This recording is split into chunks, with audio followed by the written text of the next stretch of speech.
So the Madison School District has given the teachers union a day off just because they wanted it. So technically speaking, I suppose this isn't a wildcat strike because they got permission from the administration. But it acts like a wildcat strike because what the teachers union did in Madison is have a petition. And the petition said, we want the day off so we can go riot with the commies on May Day. Will Flanders is standing by from Wisconsin Institute for Law and Liberty. And so I'm describing it as a wildcat strike, although I guess with administrative permission it technically isn't.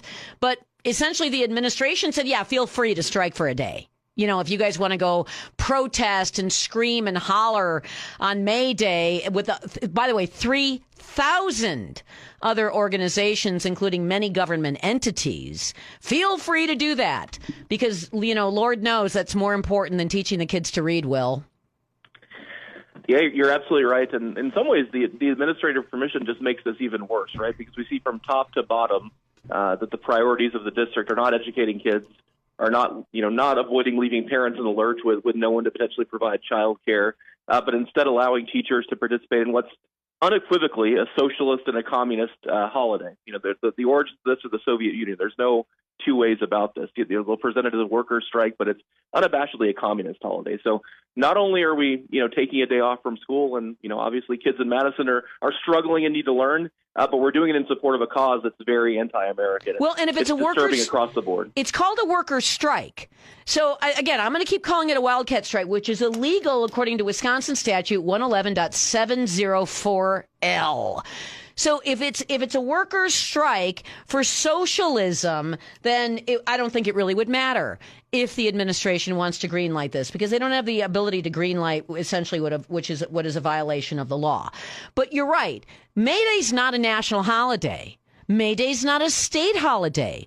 May Day's a communist revolution holiday. May Day is a Democrat Socialist of America holiday. May Day is an NEA holiday, but it isn't an official holiday on anybody's calendar, right? And so this is to be part of a nationwide effort to disrupt the economy and to disrupt life in the United States, and furthermore, to take kids along for the ride. That's the bigger concern, because kids in Madison are not reading at grade level. They are not doing math at grade level. They are coming out of school functionally illiterate.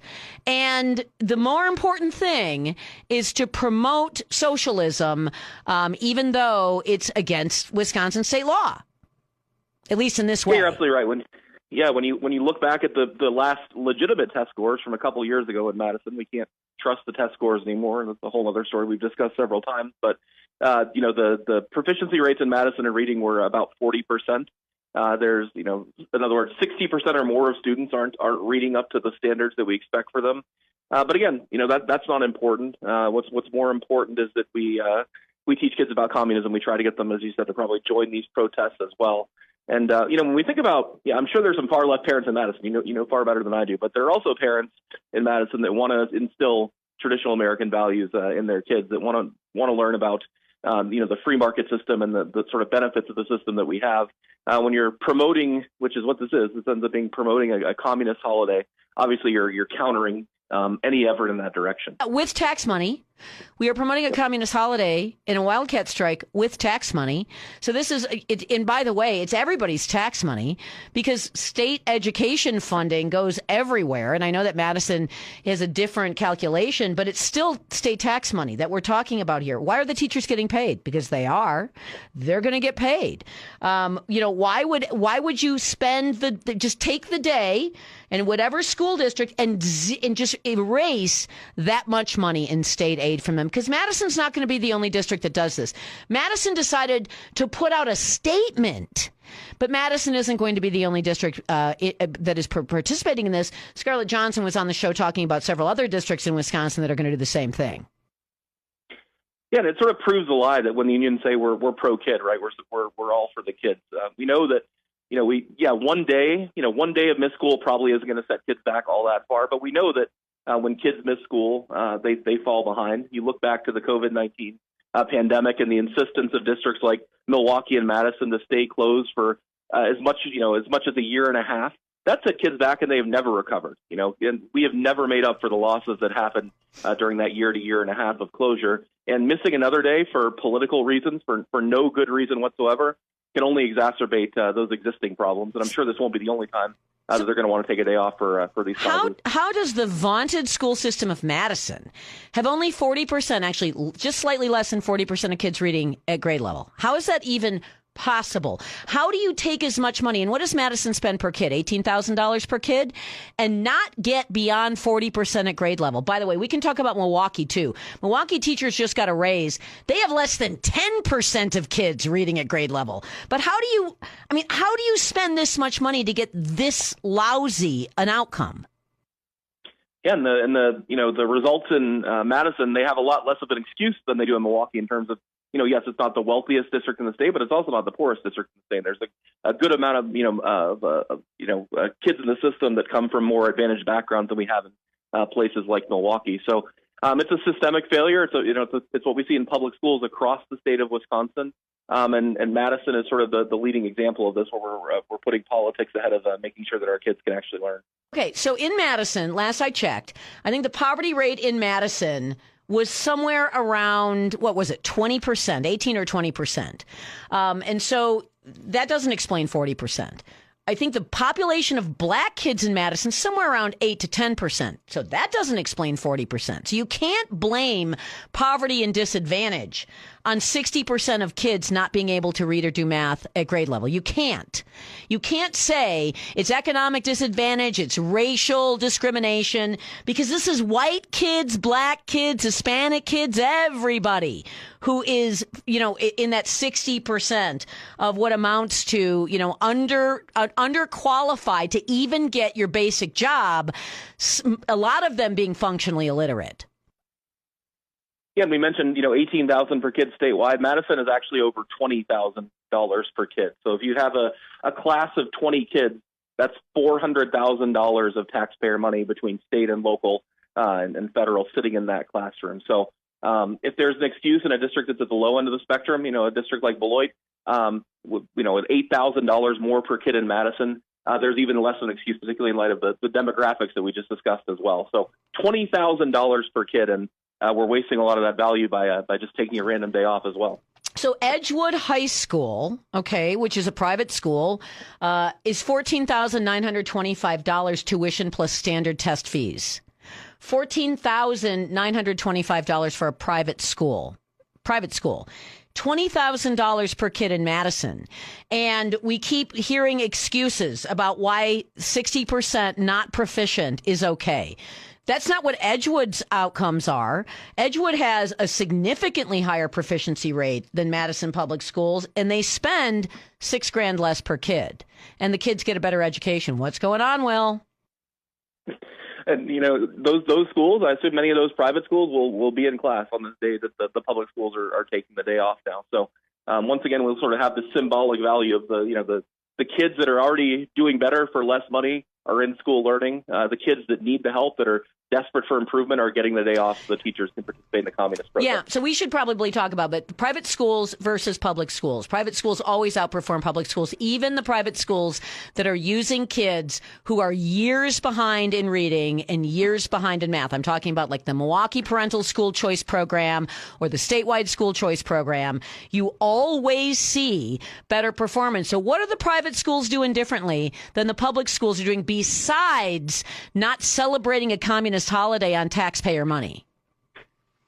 Yeah, there's a wide variety of differences, right? And one thing that's good about school choice, whether it's charter schools or private schools or what have you, is that it's an avenue for variation and trying different things.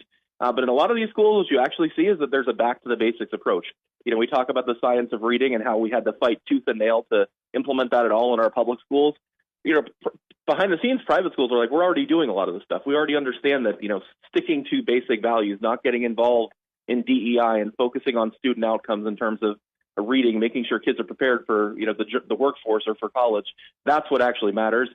Parents have the ability to vote with their feet, so they're more receptive to what, to what the families actually want to see, which is kids that are prepared for life. Public schools don't always have that incentive, and I think that explains a lot of the variation. Public schools never have that incentive, it seems to me. Public schools are supposed to be implementing the science of reading, also known as phonics, and they're dragging their feet. They just simply don't want to do it, even though there was $50 million set aside for them to do exactly that. Again, money that, given the $20,000, or in the case of Milwaukee, $24,000 per kid that's being spent, was not necessary, because you can already do this. All you have to do is start doing it. But it's also discipline. That's another thing, that you expect order in the classroom, and order is achieved in the classroom. That's something that public schools don't have either. In Madison, long famous for the BEP, where kids don't get punished and classrooms are chaotic. Milwaukee, you might as well just wear, body armor, because kids are bringing weapons to school, attacking teachers, etc. And I want to move on to Milwaukee for just a moment.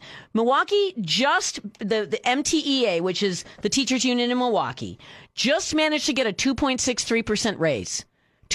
On top of step increases, on top of everything else, and they have less than 10% of kids reading or doing math at grade level. This is so out of whack. The incentive structure is so out of whack. You would think at some point it would just become obvious to everybody. You would think so, but we're on 30 plus years, right? The whole history of school choice in Wisconsin is based on recognition that Milwaukee was failing kids in the early 1990s or late 1980s. So people knew this was a problem back then. Things have only gotten worse in the interim. The gap between choice students and public school students has only widened over time. So, you'd think people would learn their lessons, but you still look in polling, and if you poll folks in Milwaukee, a lot of them will say, yeah, I think teachers need raises. Yeah, I think we need more money for schools. So it's a difficult lesson for folks to learn, and the news media, as we discussed previously, doesn't help when they just sort of accept without any questioning whatsoever the narrative that more money is needed in all of these contexts. So let's say I'm a parent and I don't want my kid out of school, and I can't accommodate a socialist holiday extravaganza on taxpayer money. So let's say I need my kid in that classroom. What option does that parent have? I mean, I'm talking about the violation of state law, state statute. But if the administration greenlights this, can a parent say, you're going to have to provide my kid an education that day? Yeah, they ought to be able to, but there's really no recourse. We think about, this is a holiday supposedly for the working person, right? That's what they'll tell you. This is for the working person. Well, guess who's going to be harmed by closing schools with only a week and a half's notice or a week's notice?